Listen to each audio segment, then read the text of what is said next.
Welcome to the Genius Factory. Enjoy the video. You start by preparing the phone, enable developer mode and allow app installs.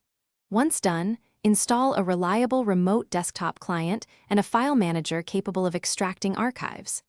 Next, download the Windows 10 simulator package compatible with your device architecture. Make sure storage has at least 2 GB free. You act now to avoid backtracking.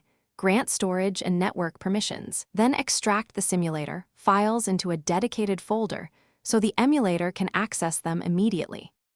You now configure the simulator.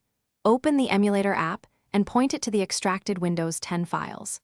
Once done, set compatibility or virtualization options for ARM or x86 as required, then map touch controls and change display to 16:9 for proper scaling.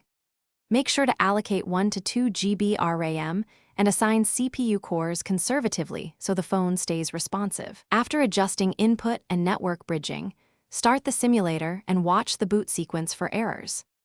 Finish by completing Windows initial setup. Create or sign into your account, install guest drivers, and tweak performance settings like visual effects and power profiles.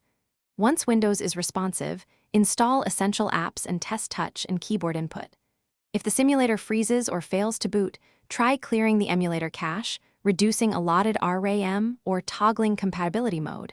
These quick fixes resolve most issues. If networking doesn't work, switch bridge to NAT and restart the emulator to reinitialize connections. Thanks for watching. If you found this helpful, don't forget to like and subscribe.